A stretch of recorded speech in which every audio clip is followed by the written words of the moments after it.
그리스도 안에 사랑하는 성도 여러분, 오늘 2주일에 18주일에 던지는 가장 핵심적인 질문은 예수님은 어디 계시는가입니다. 예수님은 어디 계시는가? 한번 따라서 해볼까요? 그리스도께서 어디에 계시는가? 이 질문은 그렇게 어려운 질문이 아닌 것처럼 우리가 느껴지죠. 왜냐하면 그리스도께서는 어디에 계십니까? 하늘에 계십니다 라고 우리가 답할 수 있기 때문에 그렇게 어려운 질문이 아니야. 그러니까 그리스도는 어디에 계십니까? 어디든지 계신다. 이것은 첫 번째 답이 아니에요. 어디에 계십니까? 하늘에 계십니다. 그리스도는 어디에 계세요? 하늘에 계십니다. 하늘에 계십니다. 자, 그러면 여러분, 어디가 하늘입니까? 하늘에 계시는데 어디가 하늘입니까? 우리가 정확한 위치는 알 수 없지만 그러나 분명히 그리스도께서는 하늘에 계신다는 것을 우리가 알고 있습니다. 자, 그리스도께서 어디에 계시는가? 우리는 이런 점에서 문제가 없습니다. 하지만 문제가 되는 것입니다. 하늘에 계신 예수님을 우리가 어떻게 접촉할 수가 있는가? 보통 우리는 기도를 통해서 예수님과 접촉이 되고 또 말씀으로 접촉이 되고 또 성령과 더불어 예수님과 만날 수 있고 접촉할 수 있다, 이렇게 대답하죠. 맞습니다. 그러나 이 답은 우리가 일상생활에서 참으로 실천하기가 쉽지 않은 그런 대답이에요. 늘 기도로 하늘에 계신 주님을 만난다, 말씀으로 만나고 성령으로 만난다, 참 쉽지 않아 보입니다. 자, 이제 우리는 이 문제는 조금 더 이제 예수님이 어디에 계시는가, 하늘에 계신다, 이 문제에 대해서 조금 다른 방식으로 좀 살펴봐야 되겠습니다. 그렇다면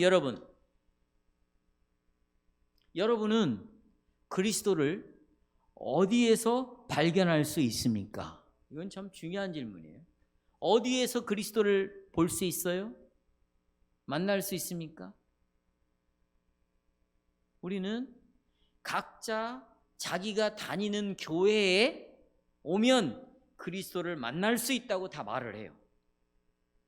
또 어떤 교단은 자기 교단의 교회에 있으면 더욱더 그리스도를 뜨겁게 보고 만날 수 있다고 생각해요. 또 우리는 말합니다. 어떤 교단은 그리스도가 계시지 않는 것처럼 이야기하고 또 어떤 교단은 자기네가 자기네 교단에 자기네들이 이룬 교회들 속에 훨씬 더 그리스도가 많이 있다고 생각해요. 그러니까 어디에는 그리스도가 더 있고 더 계시고 또 어디에는 그리스도가 어떻게 덜 계신다고 생각을 하고 있습니다. 여러분, 이 문제는 우리가 민감하게 좀 생각해 볼 문제예요. 어떤 성도에게는 그리스도가 더 계시는 것 같아. 어떤 성도에는 그리스도가 조금 계시는 것 같아. 저 사람을 만나면 내가 그리스도를 더 많이 보는 것 같아. 이 사람을 만나면 그리스도를 덜 보는 것 같아. 그러나 이 사람들 모두가 자기네들이 다 그리스도인들하고 말을 해. 지금 우리는 이런 혼란 속에 빠져 있는 것이죠. 그래서 오늘 읽었던 마태복음 24장에 보시면 서로가 다 그리스도라고 주장하고 있어요. 다시 말하면 여기 오면 더 많은 예수를 볼 수 있다는 거예요. 더 큰 예수를 만날 수 있다. 이렇게 하면 우리는 더 예수님을 눈으로 볼 수 있다는 거죠. 예수님이 그리스도가 자기가 그리스도예요. 그리고 말하기를 그리스도가 여기 있다. 여기 오면 그리스도를 볼 수 있다. 저기 있다. 저 교회 가면 그리스도를 볼 수 있다. 이렇게 말한다는 거죠. 제가 그대로 읽어드리는 거예요. 그리스도께서는 그러면 어디에 계십니까? 여기에 있습니까? 저기에 있습니까? 아니면 모든 곳에 계십니까? 어디에 계시죠? 우리 오늘 교리문답은 분명하게 이렇게 말합니다. 그리스도는 하늘에 계십니다. 그리스도는, 따라서 해보시죠. 그리스도는 하늘에 계십니다. 예, 하늘에 계십니다. 또 우리의 신앙 고백은 그러나 그리스도는 여전히 이 땅에 우리와 함께 하시고 또 우리 가운데 계십니다 라고 고백합니다. 그리스도께서는 하늘에 계시지만 그러나 땅 위에 있습니다. 어떻게 오늘 이 시간에 이 하늘에 계신 그리고 땅에 계신 이 그리스도가 조화롭게 우리에게 당신의 임재를 말씀하시는가를 살펴보겠습니다. 저는 다음과 같은 주제로 설교를 요약하겠습니다. 승천하신 그리스도의 임재에 관한, 승천하셨어요, 하늘에 계십니다. 그러나 우리와 함께 하시는 이 임재에 관한 우리의 고백을 주제로 해서 두 가지로 말씀을 드리겠습니다. 첫째, 그리스도께서 하늘 아버지 우편에 계십니다. 예수님은 하늘에 계시는데 하나님 아버지 우편에 계십니다. 만일 우리가 그리스도께서 어디에 계시는가라는 질문에 답을 하려면 먼저 예수님의 승천의 의미를 분명히 이해해야 합니다. 우리는 그리스도의 승천에 대한 사실을 어떻게 이해하고 있습니까? 여러분, 이 승천을 어떻게 이해하고 있어요? 그리스도께서 하늘로 올라가셨다라고 고백할 때 당신은 그것을, 여러분은, 저는 어떻게 이해하고 그리스도께서 하늘에 올라가셨다라고 여러분이 말을 합니까? 간단합니다. 그리스도의 승천은 그리스도가 땅에서 올라가셔서 구름 속으로 사라져가지고 하늘로 들어가셨어요. 땅에서 올라가셨습니다. 그리고 구름 속에서 사라졌어요. 그리고는 어디로 들어가셨어요? 하늘로 들어가셨다. 이것이 분명한 대답입니다. 이 말이 사실이에요. 그렇죠? 그러나 오늘 제18주일에는 이것을 믿지 않는 자들이 있어요. 그게 로마 교회입니다. 그게 루터파 교회예요. 그리고 이런 로마 교회와 루터파 교회의 영향을 받은, 지금 내가 어디 교단이라고 말하지 않겠어요, 많은 사람들이 이 루터파의 영향, 로마 교회의 영향을 받아가지고 예수 그리스도가 하늘로 가셨다는 부분에 대해서 잘못 이해하고 가르치는 데가 많이 있다는 것입니다. 자, 우리는 이 승천, 하늘로 올라가신 이 문제에 대해서 여러분 좀 자세하게 살펴봐야 되겠는데요. 한 세 파트로 좀 살펴볼게요. 우선 제일 먼저 예수님의 육체적인 승천을, 육신의 승천이에요. 이것을 완전히 부정하는 자들이 있습니다. 주님의 육체적인 승천은 과학적으로 봐도 인정할 수 없는 거고, 육체가 다시 살아나서 하늘로 올라가 하나님께로 가셨다라는 것은 신학적으로 봐도 이것은 있을 수가 없는 일이다, 이렇게 주장을 합니다. 특별히 이 과학자들은, 이 과학이 발달하니까 하늘의 신비, 우주의 신비를 다 밝혀냈어요. 어느 정도 밝혀냈어요. 그리고 진짜 하늘에 가보니까 천국이 있어요? 예수님이 거기에 계신 것이 보여요? 보이지 않더라는 것이죠. 그래서 과학자들은 하늘로 승천하신 예수 그리스도를 부인해버립니다. 또 현대 자유주의 신학자들은 예수님이 죽으셨어요? 사라졌어요? 그러니까 초대교회 예수를 따르는 자들이 너무 안타까우니까 어떤 신화, 이야기를 만들어냈냐면 그분이 죽고 사라졌다, 이렇게 말하지 말고 그분은 하늘로 올라가셔서 하나님 아버지께로 돌아가셨다, 이렇게 우리가 믿는다고 고백을 하자. 그래서 이런 이야기를 만들어서 성경에다가 기록을 해놨다는 것이죠. 그러니까 과학자들은 하늘의 승천을 믿지 않는 것이고, 과학적으로 또 신학자, 자유주의 신학자들은 신학적으로 자기네들의 논리를 펴서 예수님의 승천을 인정하지 않습니다.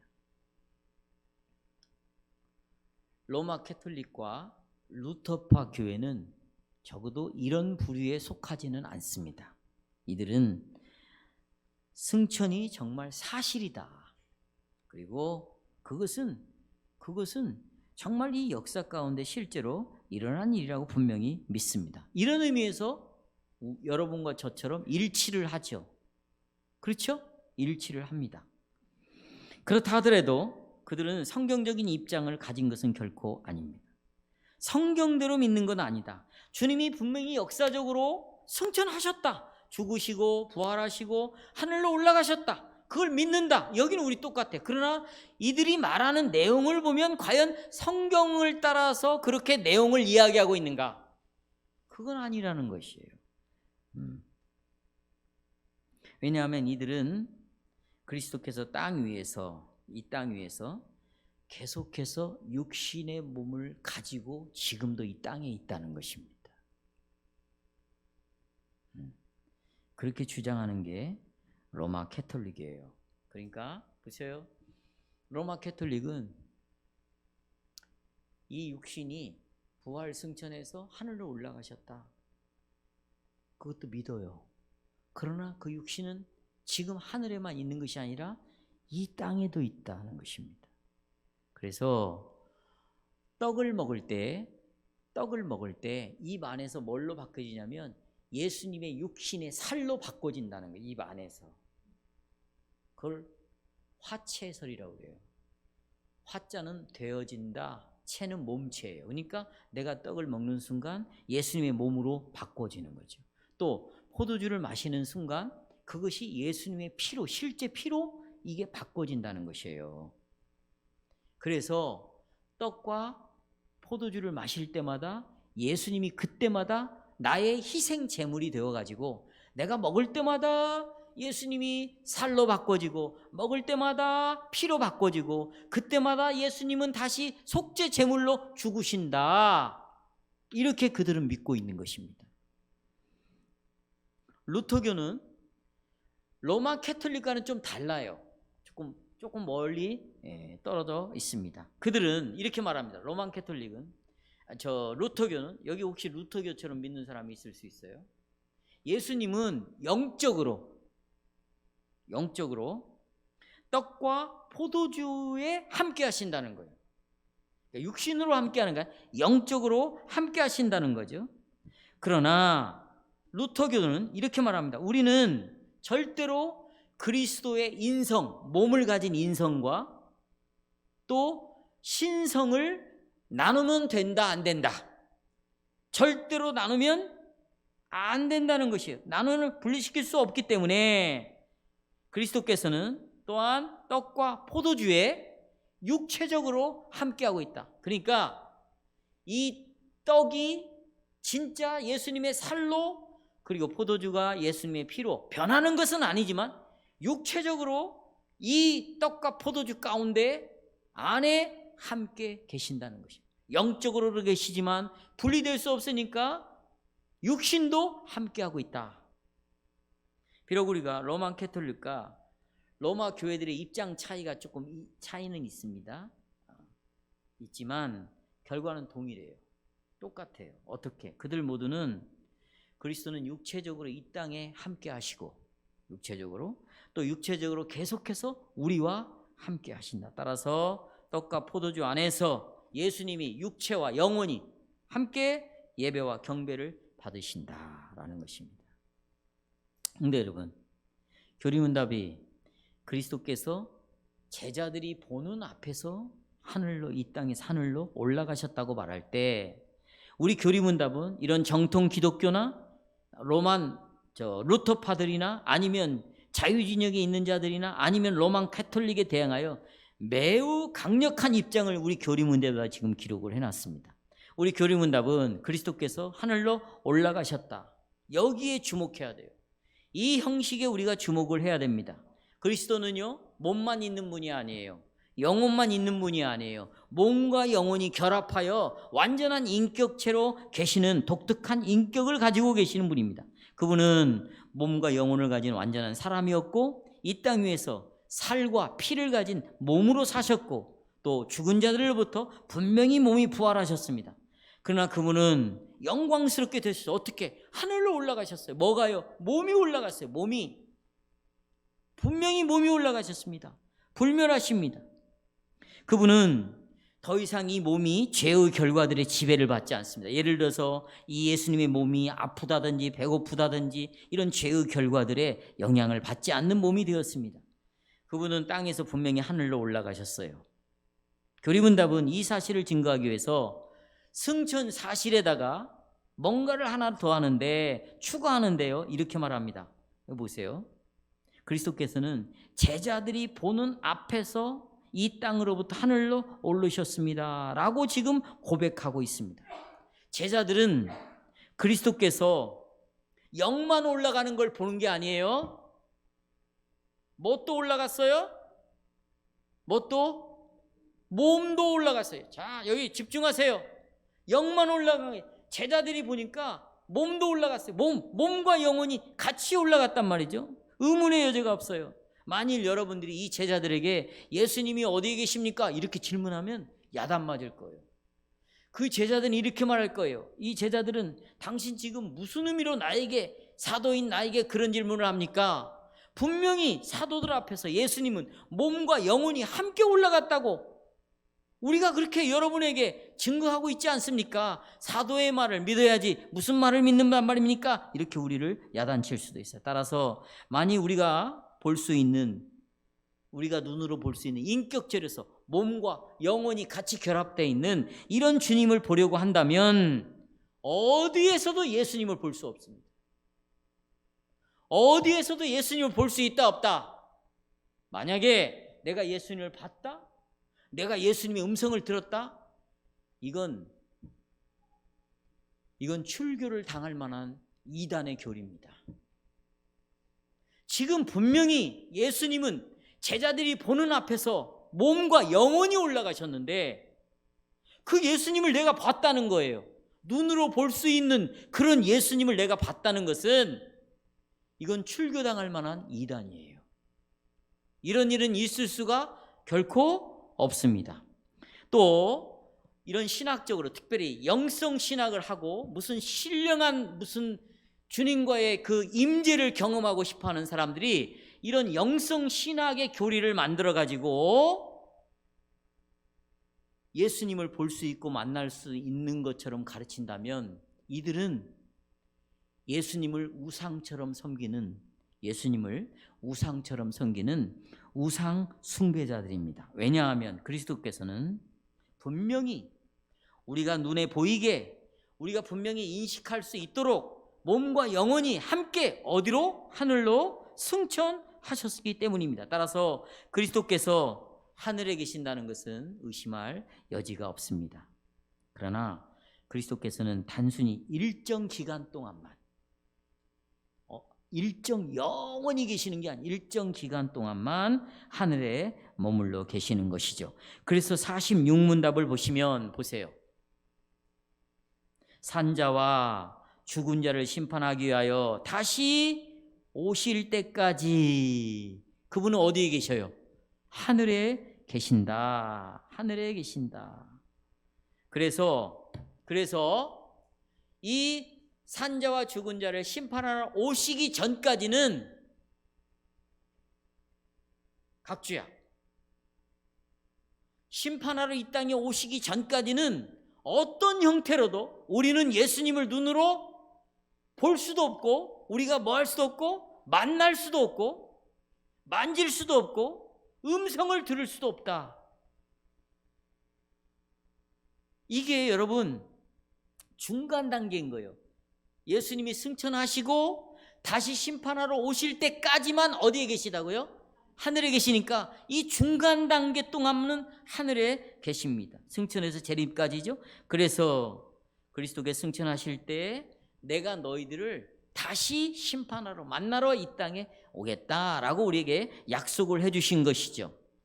지금 우리가 18주일에서 정말 분명하게 관심을 가져야 될 것은 주님은 떠나셨다는 것입니다. 그분은 지금 이 지상에 계시지 아니하시고 하늘 우편에 계십니다. 그러나 우리는 그분이 다시 오실 것을 기다리죠. 왜요? 그렇게 오시겠다고 하나님이 약속을 하셨고 우리는 그 약속을 믿고 살아가고 있는 것이지, 우리가 지금 이 땅에 살아가는 것은 다시 오신다는 약속을 믿고 사는 것이지, 지금 육체적으로 예수님이 우리 가운데 함께 실제 계시기 때문에 그 살아계신 예수님을 믿고 살아가는 것은 결코 아닙니다. 이 교리는 지금 여러분과 제 안에, 교회 안에 굉장히 엄청나게 중요합니다. 제가 예를 들어 볼게요. 왜 이것이 중요한지 여러분. 자, 보세요. 떡과 포도주가 있습니다. 여기 보세요. 떡과 포도주가 있습니다. 그런데 우리는 여러분과 저는 이 떡과 포도주에 집중하지 않아요. 떡과 포도주에 우리는 집중하지 않아요. 떡에 집중하지 않아요. 포도주에 집중하지 않아요. 그러나 로만 캐톨릭은, 루터파들은 떡과 포도주에 집중하죠. 왜요?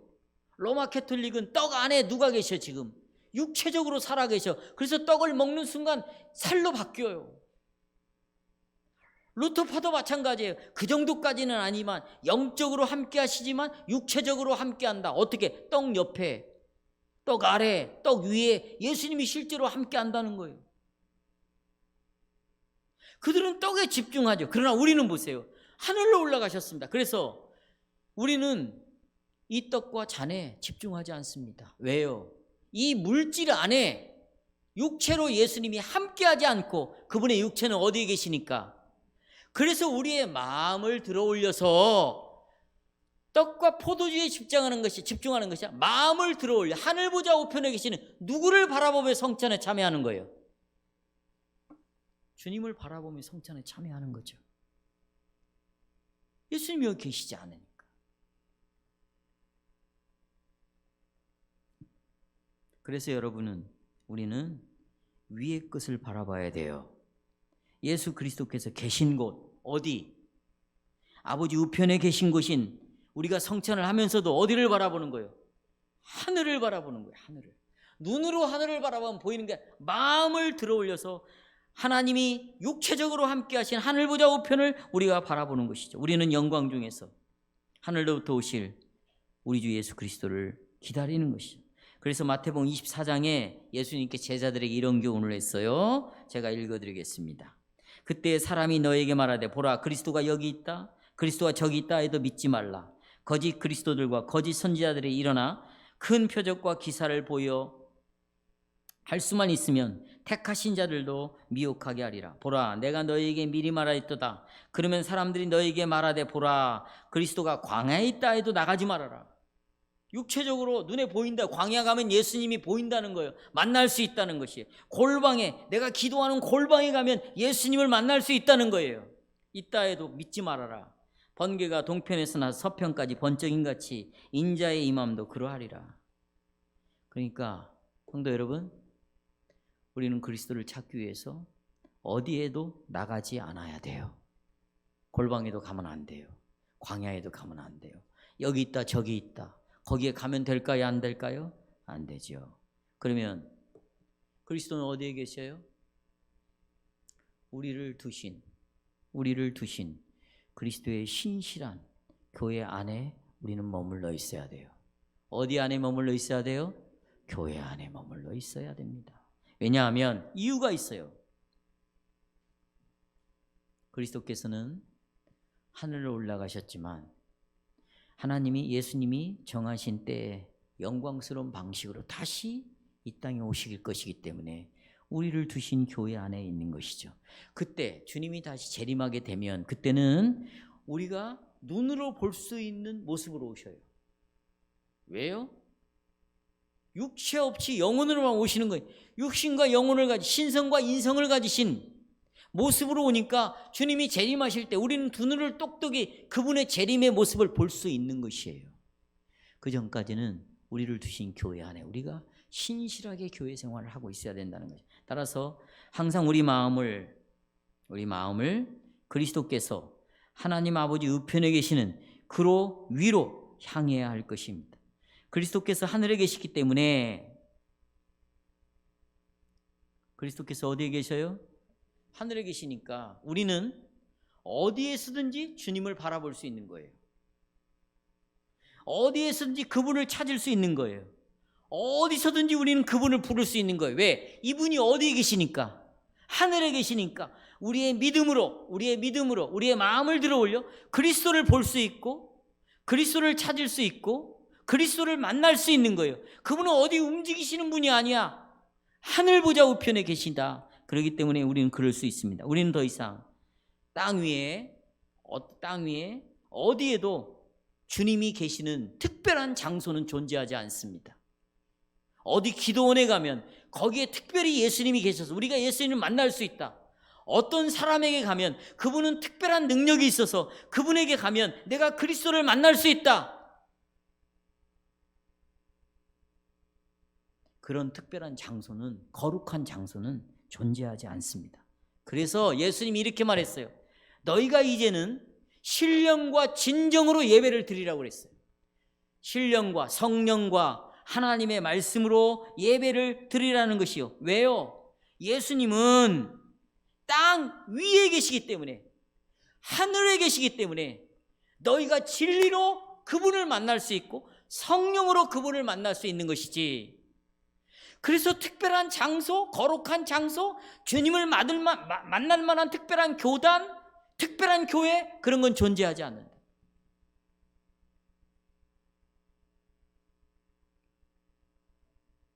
우리가 그리스도께서 육신의 몸을 입고 이 땅에 계신 것처럼 생각을 하고 그리스도를 찾고 내가 임재를 경험하려고 하고, 그리고 내가 기도 중에 예수님의 어떤 실체를 내가 막 보려고 하고, 또 그분으로부터 들려오는 내가 어떤 음성을 들으려고 한다면, 하늘에 계신 보좌 우편에 계신 예수님께서 여러분을 만나기 위해서 만들어 놓으신 그 방법이 있거든요. 만날 수 있는 그 방식이 있어요.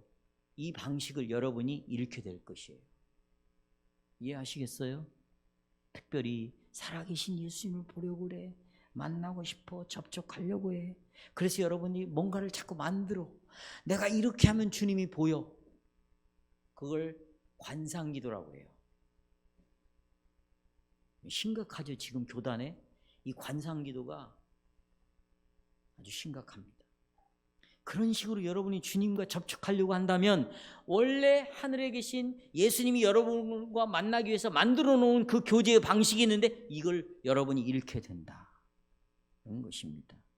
저는 이제 두 번째 말씀드리겠습니다. 둘째, 그리스도께서는 하늘의 보좌 우편에 계시지만, 둘째, 그리스도께서는 땅 위에 교회 가운데 계십니다. 자, 이제 이와 관련된 우리 주일의 두 번째 문을 보겠습니다. 47문답 보시겠습니다. 같이 보십시오. 그렇다면 그리스도께서 우리에게 세상 끝날까지 함께 하시겠다고 하신 약속이 있잖아요. 함께. 여러분, 여기 중요해요. 세상 끝날까지 우리가 함께 한대요. 그런데 왜 우리를 남겨두고 그냥 육신이 하늘로 올라가셨는가?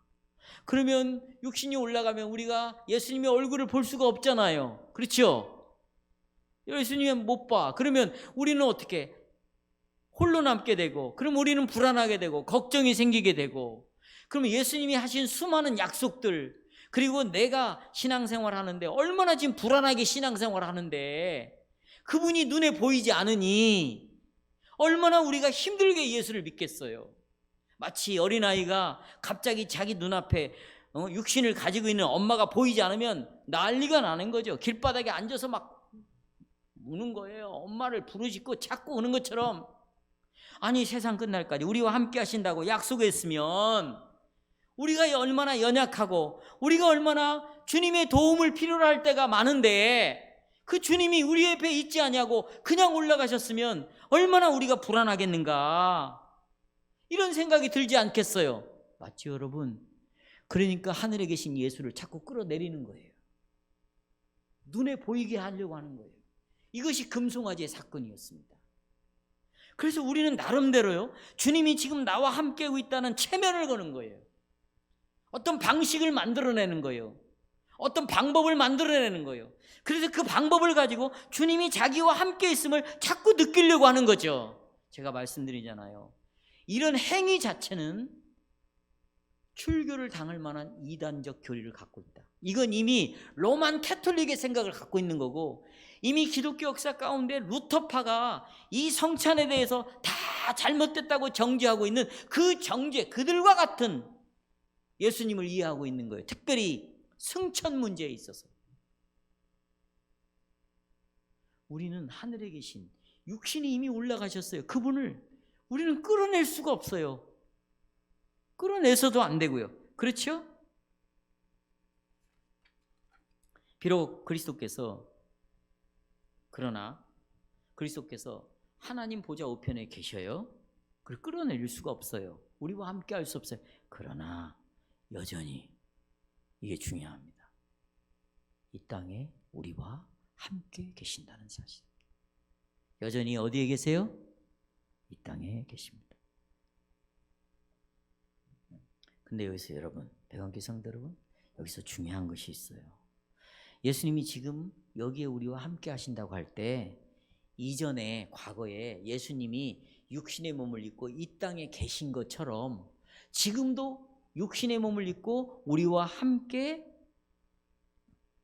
계신다고 생각하면 절대로 안 되죠. 옛날에 육신의 몸을 입고 계시는 그런 방식으로 지금 우리와 함께 계시지는 않습니다. 만일 이전만 우리가 고려한다면 문제가 되지 않아요. 만일 우리가 그리스도께서 지금 우리와 함께 하시는 새로운 방식이 있어요. 육체로 계시는 그 방식 말고 새로운 방식을 잘 이해하고 받아들이고, 그리고 그리스도께서 세워놓으신, 만들어 놓으신 그 교제의 방식을 잘 받아들인다면 우리는 그리스도와 교제하기 위해서 잘못된 길을 만들려고 하지 않을 것이에요. 이것이 제18주일의 핵심입니다. 우리 교리문답은 이 교리를 47문답에서 매주 세밀하게 설명하고 있는데요. 보세요. 47문답. 그리스도는 몸과 영혼을 가지시고 신성과 본성에 따라 어디에 계신다? 하늘에 계십니다. 그렇죠? 자, 47문답 보셨어요? 그런데 여러분, 사람의 몸을 가지고 있는 것은 눈에 보여요, 안 보여요? 보이죠? 그러나 제한적이에요. 자, 보세요. 예수님이 몸을 가지고 우리에게 나타났어요. 그러면 이 몸을 가진 예수님은 만약에 백안교회에 나타났으면 백안교회만 계시는 거예요. 다른 교회는 없는 거죠. 예를 들어서 이 목사가 지금 백안교회에 설교하고 있으면 육신을 가진 이 목사는 여기에만 있는 거예요.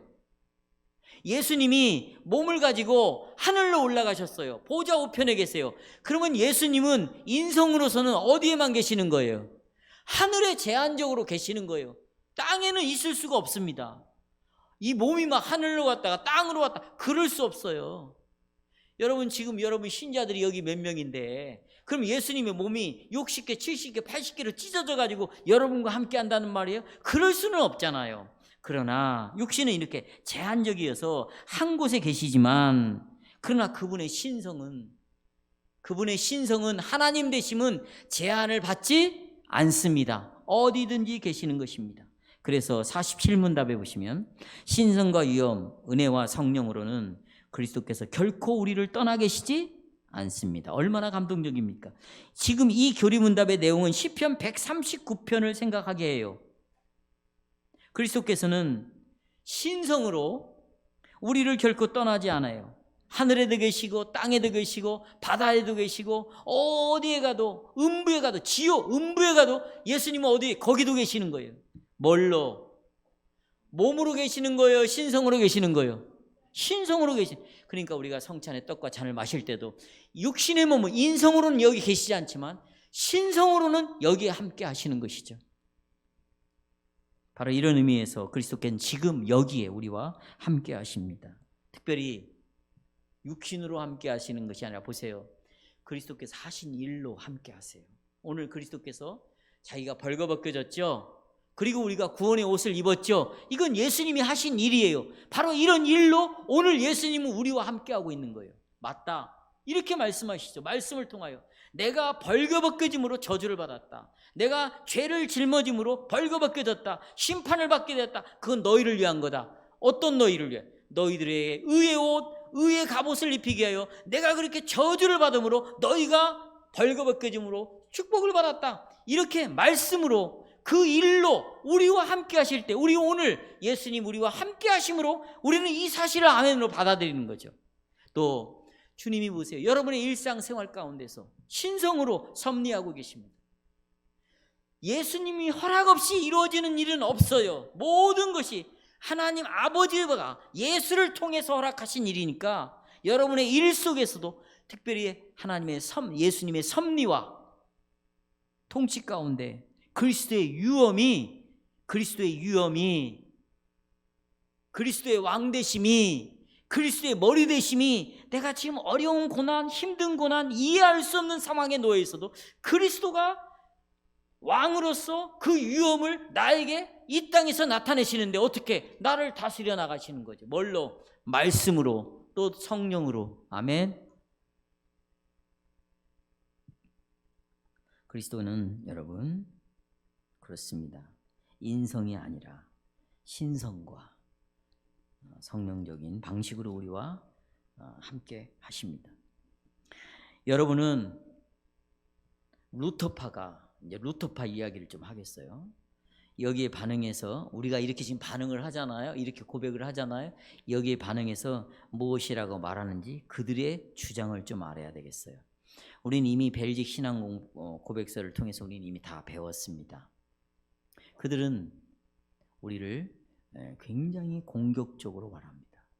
특별히 이 루터파 안에 있는, 영향을 받고 있는 신비주의자들, 하나님의 임재를 강조하는 사람들, 그리스도의 임재를 강조하는 사람들이 있어요. 이게 지금 다 루터파 안에 영향을 받은 자들이거든요.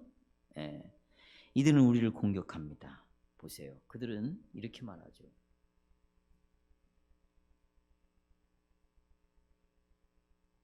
우리를 향하여서 너희들은 지금 하이델베르크 교리문답은 큰 잘못을 저지르고 있다는 거예요. 그게 뭐냐면 그리스도가 가지고 있는 인성과 신성을 분리시키는 죄를 범했다는, 우리 보고. 이들은 마치 옛 이단인 네스토리우스와 같은 말을, 네스토리우스라는 이단이 있었는데 그들과 똑같은 얘기를 지금 우리에게 하고 있어요. 우리는 한 본성은, 보세요, 어렵지 않아요. 한 본성은 이 땅에 지금 있어요. 신성은 우리와 함께 있죠. 인성은 또 어디?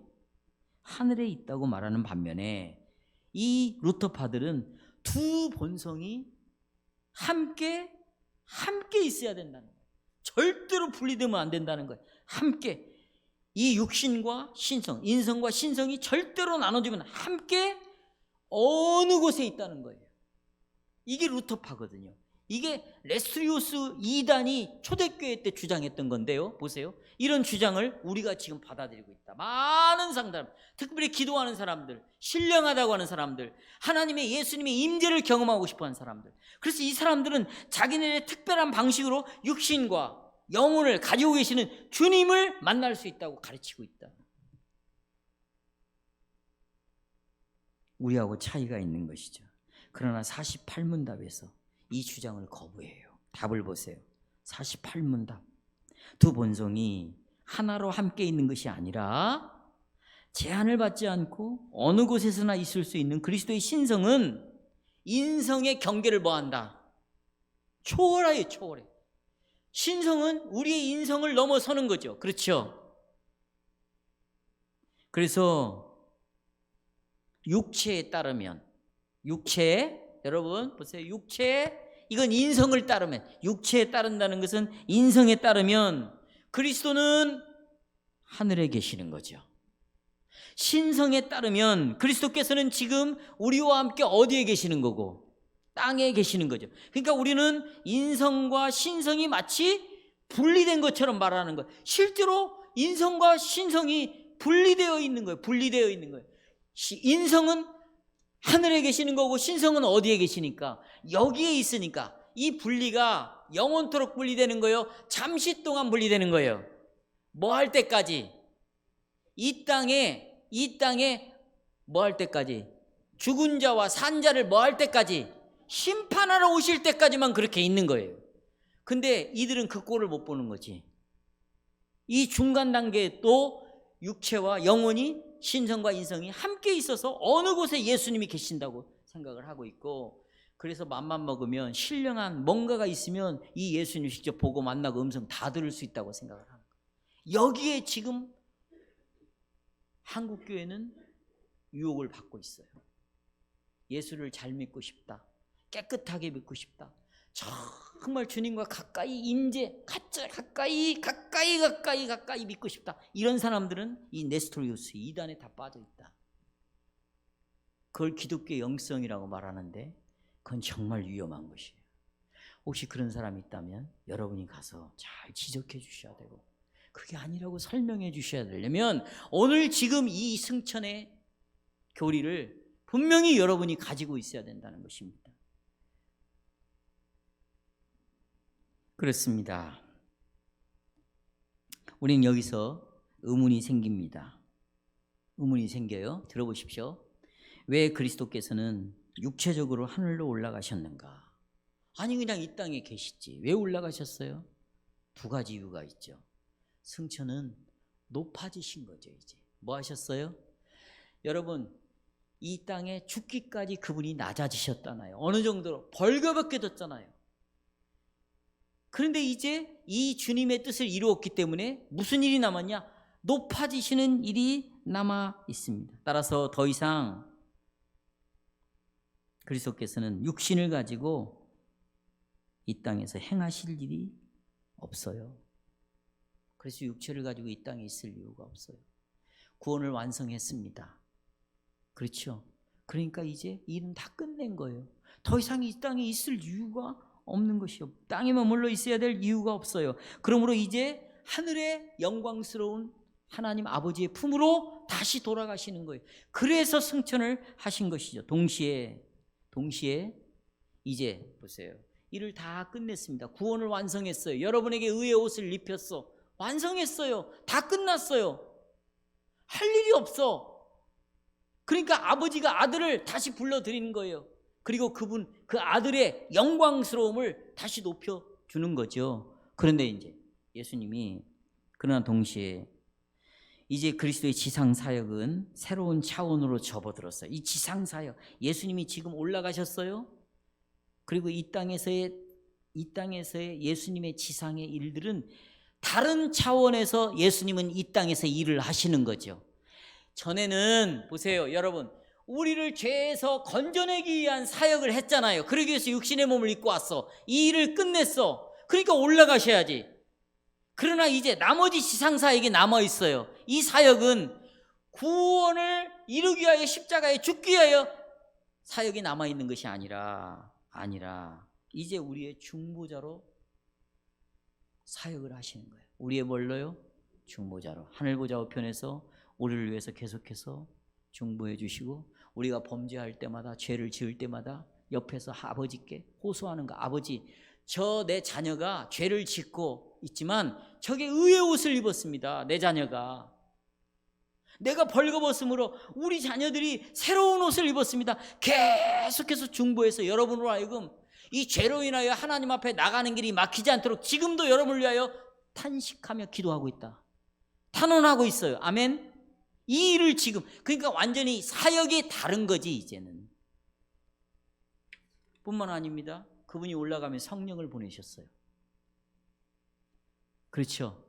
그리고 이 교회에 예수님은 성령을 부어주셨어요. 그리고 그 성령을 통해서 예수님은 지금 우리와 함께 하시는 거고, 보세요, 또 우리 교회 안에 말씀을 부어줬어요. 그래서 성령님이 지금 말씀을 듣고 있는 여러분의 마음속에 움직여서, 아, 그리스도가 이렇게 위대한 분이구나, 우리의 구원자가 이렇게 놀랍구나, 대단하신 분이구나, 이분은 우리의 완전한 구원자구나, 막 탄성이 나오게 하고 이 그리스도를 절대적으로 붙잡게 하는 이런 사역은 예수님이 십자가에 죽을 때의 사역과는 다른 사역이 이 땅에 이루어지고 있는 거예요. 누구를 보내심으로? 성령을 보내심으로. 뭘 가지고? 말씀을 가지고. 그렇지요. 또 그리스도께서는 우리에게 믿음을 주셨어요. 하늘보좌 우편에 계시지만 지금도 성령으로, 말씀으로 우리 가운데 역사하고 있다, 이런 믿음을 주셔가지고 지금도 그리스도께서 이 안에 일하고 있다는 것을 확신하게 만드는 거예요. 그런데 설교 시간에 설교를 제대로 듣지 않는다, 설교를 들었는데 무슨 내용인지 이해를 하지 못한다, 그러면 성령을 보내셔서 지금 일하고 있는 이 일 속에 우리는 아무런 상관도 없이 놀고 있는 거죠. 굉장히 위험한 거예요. 그러니까 이렇게 말씀을 잘 잘 깨닫고 이해할 때 성령은 이 말씀이 천국의 열쇠 노릇을 해가지고 나로 하여금 자꾸 하늘을 바라보게 만들어요. 하늘의 소망을 갖게 만들어요. 그렇죠? 여러분 보세요. 성경이 그랬어요. 보이는 것으로 우리가 살아가는 것이 아닙니다. 눈에 보이는 것으로 살아가는 것이 아니라 뭘로 살아가냐? 믿음으로 살아가게 되어 있어요. 보이는 것을 보지 않고 보이지 않는 것을 봄으로 우리가 살아가요. 왜냐하면 보이는 소망은 소망이 아니기 때문입니다. 그래서 우리가 의지하는 것은 말씀을 붙잡고 살고 약속을 붙잡고 살고 성령을 가지고 살아가는 것. 이것으로 우리는 충분한 것이죠. 우리는 하늘에 계신 그분의 영광스러운 임재를 믿습니다. 이제 우리는 믿음으로 성령과 말씀 안에서 우리는 그분을 예배합니다. 오늘 그리스도께서는 어디에 계십니까? 자 보세요. 성령으로 함께 한다는 거예요. 말씀으로 함께 한다는 거예요. 예배를 어디에서 드립니까? 성령과 말씀으로 예배를 드린다는 거예요. 그러면 그리스도는 어디에 계십니까? 성령으로 함께 한대, 말씀으로 함께 한대. 그러면 그리스도께서는 하나님의 말씀이 신실하게 선포되는 그곳에 그리스도는 계신다는 거예요. 그곳에 성령으로 역사하고 그곳에 말씀으로 역사하고, 그러면 이곳에 신실하게 복음이 선포되고 있으면 바로 여기에 지금 누가 계신다는 거예요? 그리스도가 계시는데, 계신 그리스도를 여러분이 만나야 될 거 아니에요. 어떻게? 성령으로 만나요. 성령으로 만나는 것은 말씀을 들음으로 깨닫고 확신을 갖고 내 마음속에 야, 이 말씀이 내 양식이구나. 이제부터 저 세상 것들이 내 양식이 아니라 필요 없다는 것이 아니죠. 그러나 진정한 내 양식은 나를 따뜻하게 하고 나를 보호하는 것은 이런 옷조가리가 아니구나. 내 영혼을 먹이고 입히는 것은 먹는 양식이 아니구나. 돈이 아니구나. 바로 그리스도가 내 양식이구나. 그리고는 말씀을 들어. 그리고 그게 양식으로 삼아. 이것이 바로 이 땅에 우리 가운데 함께 역사하고 있는 그리스도를 만나고 체험하고 있는 것입니다. 말씀을 맺겠습니다. 성도 여러분, 하나님의 말씀과 그 말씀 안에 주신 약속을 제쳐놓고 여기서 예수님을 찾으려고 하고 저기서 예수님을 찾으려고 하고, 만약에 그렇게 예수님을 찾으려고 한다면 그런 사람은 결코 예수님을 찾을 수가 없습니다. 만날 수가 없습니다. 그러나 만일 우리가 하나님의 계시하신 이 말씀을 꽉 붙잡고 있다면 더 이상 자기 상상으로 예수님을 만나려고 하지 않을 것입니다. 만일 이 말씀을 제쳐놓는다면 여러분은 상상으로 만들어진 그런 신, 그런 예수께 예배하게 될 것입니다. 그러나 하나님의 말씀이 선포되고 있고 성령께서 일하시고 또 거기서 그리스도께서 당신의 위엄과 신성과 또 은혜와 성령으로 함께 하시고 있고 바로 그곳에 내가 있다면 우리는 그 영광스러운 주님을 만나면서 주님의 재림을 기다릴 수 있을 것입니다.